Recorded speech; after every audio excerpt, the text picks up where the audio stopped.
Главный государственный санитарный врач по Республике Башкортостан Анна Казак, гость программы «Интервью» в эфире главного телеканала Республики. Поговорим прямо сейчас об эпидемиологической обстановке в нашем регионе. Анна Андреевна, здравствуйте. Здравствуйте. Спасибо большое, что вы пришли к нам на программу «Интервью». Давайте начнем с самого, пожалуй, наболевшего вопроса по противникам прививочных кампаний, по так называемым антиваксерам. Они заявляют, что нарушаются их конституционные права. Какую позицию придерживаетесь здесь вы, что бы вы им сказали? Конституцию нужно читать всю, а не только отдельные главы ее. Поэтому есть две главы, которые определяют ту обязанность государства в отношении здоровья и граждан государства и полномочия государственных органов. Например, Российская Федерация вместе с субъектами Российской Федерации, они должны сохранять здоровье населения, должны прививать культуру населению, гражданам, человеку по охране своего собственного здоровья. Это та статья, которая обязывает государство это делать, статья, которая дает право государству применять в рамках этого федеральные законы, выпускать другие нормативные акты. Это 55-я статья Конституции, которая говорит, что федеральными законами государство вправе ограничивать какие-то ограничительные мероприятия вводить, в том числе по свободам человека и граждан, если это нужно для охраны здоровья населения, конституционного строя нашей Родины. Ну и самое главное, здоровье всего общества. Безусловно, конечно. Анна Андреевна, мы видим по статистике, которая публикуется и Минздравом, и в Роспотребнадзоре, видим комментарии, что ситуация в нашем регионе локально, она стабилизирована. Практически каждый день есть небольшое снижение по количеству заболевших. Да? Можно ли расслабляться, либо еще рано? Да, вы совершенно правы, стабильная у нас сейчас ситуация. Да, процент от 1 до 2,5% в течение суток мы наблюдаем снижение. Однозначно прироста нет заболеваемости уже в течение последнего месяца. Это очень положительный момент. По оценкам эпидемиологов, это, конечно же, хороший фактор, который основан вкупе на всех наших мероприятиях. Это и ограничительные мероприятия, это и высокий уровень вакцинации. Поэтому вот ровно эти мероприятия приводят к тому эффекту, что заболеваемость, несмотря на высокие цифры, она сейчас стабильная и идет тенденцию к снижению. Мы знаем, что в республике действует целый перечень к обязательной вакцинации от коронавируса категории граждан. Почему это важно сделать? Вот опять же то, о чем я говорила, что согласно 55-й статье Конституции есть федеральные законы, а есть нормативные акты, предпринимаемые по полномочиям федеральными органами государственной власти. Поэтому постановление главного государственного санитарного врача в Республике Башкортостан, подписанное мною, оно и было введено в продолжении этой статьи и обязывает граждан, категории работающих граждан, юридических лиц, обязывает проводить вакцинацию не менее 80% на предприятиях. У нас сегодня два срока, это 18 декабря и 30 декабря.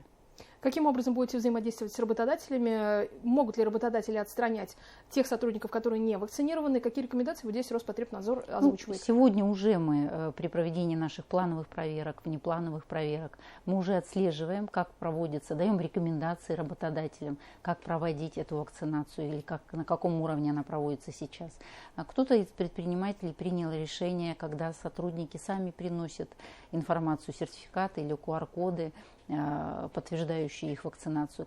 Какие-то организации приняли решение сделать это массово и организовать по договору с какой-то медорганизацией общее на предприятии процедуру вакцинации. Поэтому любой из методов он имеет право быть. Важный результат – это то, что более 80% у нас должно быть провакцинировано людей на предприятии. Но мы уже, пришли к этому показателю. То есть большинство все-таки услышали? Большинство предприятий, да, но есть аутсайдеры, конечно, мы их отслеживаем, и мы им даем сейчас и напоминаем, и даем время, что до 18 декабря у вас есть еще время провести эти мероприятия. У нас сейчас в республике вакцин достаточно, в том числе «Спутник Лайт», которая имеет, естественно, одно введение, да, и они могут успеть это сделать, но если нет, то тогда будут меры. По штрафам как раз. Вот у нас норма закона: при неисполнении постановления главного государственного санитарного врача мы обязаны применять меры административного воздействия по Кодексу об административных правонарушениях. Это в виде штрафов и в том числе до административного приостановления деятельности до 90 суток. Решение об этом принимается судами. Анна Андреевна, как вы можете прокомментировать ситуацию по ОРВИ? Да, вот здесь, знаете, ситуация очень сложная сегодня. Чем осложняется? Тем, что у нас два сильнейших вируса вместе имеют, как сказать, тенденцию к эпидемиологически сложную ситуацию. А как это отражается на людях? В чем сложности? Сложности в том, что, во-первых, провакцинироваться нужно было, просчитать время и сделать это вовремя, а мы давали рекомендации, что между вакцинами от коронавирусной инфекции, от гриппа должно быть пройти месяц, не менее месяца. Сейчас мы смотрим, что вакцинация по гриппу тоже активно прошла, идет, и среди детей в том числе. Но, тем не менее, у нас цифры сейчас растут по гриппу. У нас уже более 100 случаев подтвержденных лабораторно гриппа. Конечно, нет тяжелых форм, и это радует. Опять же, мы смотрим, что это были организованные коллективы, где была проведена вакцинация в том числе. Поэтому нет тяжелых форм. Быстро эти очаги были локализованы, быстро проведены противоэпидемические мероприятия, но грипп растет, и сейчас при нашем миграционном процессе, сейчас каникулы новогодние и так далее, мы будем друг к другу в гости ходить. Здесь надо обращать внимание, конечно, беречь себя. В школах какая обстановка, Анна Андреевна? У нас сейчас тоже обстановка положительная. Если вы помните, продлевались каникулы у детей. Это тоже дало колоссальный эффект, потому что если до каникул у нас было там более 500 школ закрыто, классов школы закрыто, и был там эпидпроцесс очень активный, как по гриппу, так и коронавирусная инфекция была, то на сегодняшний день там, по-моему, не более чем в 7 школах есть классы закрытые по коронавирусной инфекции. По гриппу, да, тоже нарастает эффект, как сказать, по эпидпроцессу по гриппу. Здесь тоже детей вакцинируют активно, но мы думаем, что вот сейчас, когда дети уйдут на каникулы двухнедельные, что спад роста заболеваемости гриппом как раз мы ожидаем к середине января. Но обращаем внимание, при условии, если будет проведена вакцинация. Вот как раз, когда началась массовая вакцинация, сразу несколько категорий были вакцинированы: учителя, полицейские и так далее, да? Вот что касается учителей, дало ли это эффект? Это дало колоссальный, безусловный эффект, потому что учителя, даже если они заболевают, а мы всегда говорим, что вакцина – это не панацея от того, что вы совсем не заболеете. Вакцина дает нам шанс выжить, дает нам шанс не перенести заболевание в тяжелой форме, поэтому, во-первых, заболеваемость снизилась среди учителей, наши дети получают образование от педагогов в полной мере, и если есть случай заболевания, то это легкая форма. Ну и плюс входной контроль, температурный режим. Все противоэпидемические мероприятия в организованных коллективах, это и детские сады, и училища, и высшие учебные заведения, и, безусловно, школы, они все сегодня на контроле, и нашим, то в том числе, где и фильтры утренние проходят, и масочный режим входящих, и то, что касается педагогического коллектива, это QR-коды, безусловно. Все это дает эффект, что заболеваемость сегодня школьников в вузах, она не имеет критических цифр. Анна Андреевна, не могу не спросить про омикрон, штамм коронавируса. Да? Что известно сегодня здесь? У нас в Башкортостане, в России случаи такие зафиксированы.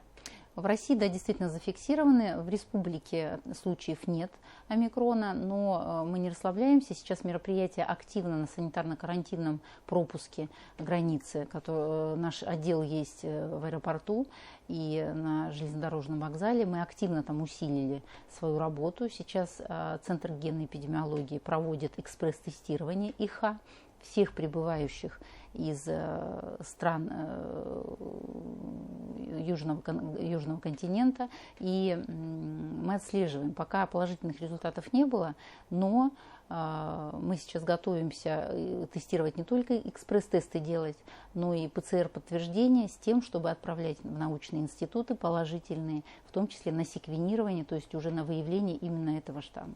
Анна Андреевна, новогодние праздники вот уже почти что вот-вот настанут. Какие рекомендации у Роспотребнадзора жителям здесь?